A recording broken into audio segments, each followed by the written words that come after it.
cette vidéo, nous allons voir comment insérer des images au milieu du texte. Puis ensuite, nous rajouterons des pages et puis nous ferons couler la suite de ce texte dans les autres pages. Alors, donc ici, pour insérer une image, je vais sur cette icône-là, insérer un cadre d'image. Je sélectionne un espace là entre deux colonnes. J'ai créé mon cadre d'image. Derrière, on voit le texte. Tout à l'heure, on verra comment faire en sorte qu'il ne reste pas là. Donc, pour importer une image, je fais un bouton droit. Importer une image. Je vais chercher une image.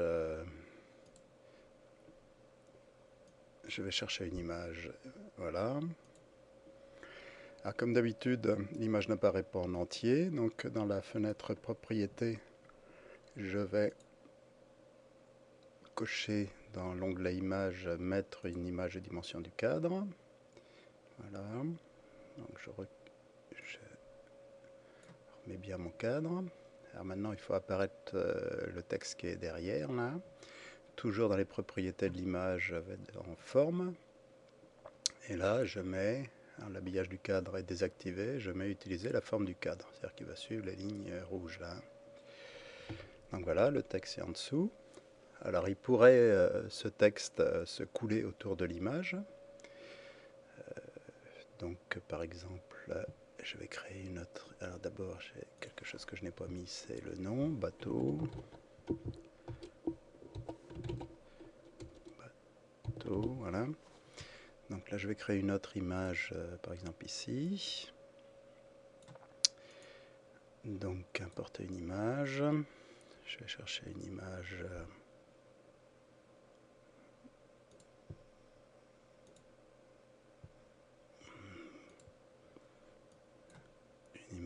Voilà, par exemple ici, là, voilà. Donc, comme tout à l'heure, image, mettre l'image aux dimensions du cadre. Voilà, forme, utiliser le contour. Ah, j'aurais pu faire couler du texte autour, un petit peu, là, de ce bonhomme, là. Mais pour ça, il faudra utiliser le contour et puis ici, modifier. Et rentrer dans cette partie. Mais bon, là, ça deviendra trop compliqué pour l'instant. Donc, on ne va pas le faire. Donc, on a réussi à insérer des images. Maintenant, il faut que nous mettions la suite du texte. Alors, il y a un petit carré avec une croix dedans, ce qui veut dire que le texte déborde un petit peu. Il y a encore de la place pour le texte. Donc, on va le mettre la fin de ce texte dans d'autres pages. Donc, ici, je vais insérer d'autres pages. Je vais en insérer 3.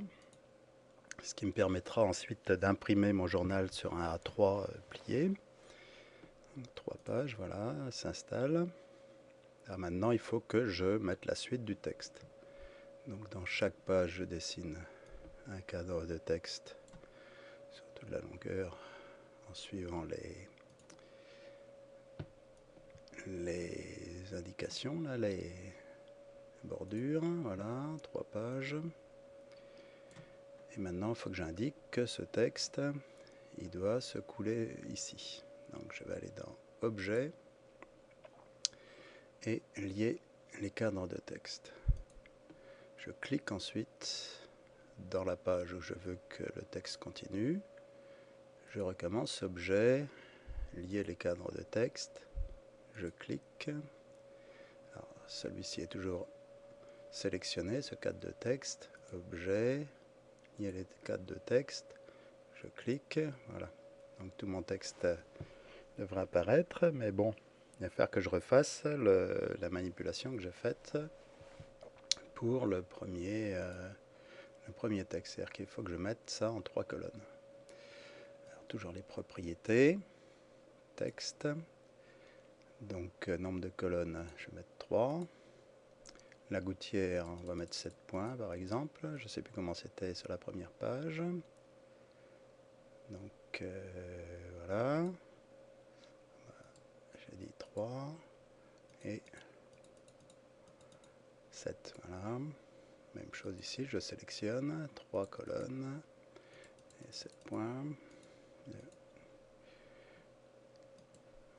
Donc ici, on voit que le texte est entièrement coulé.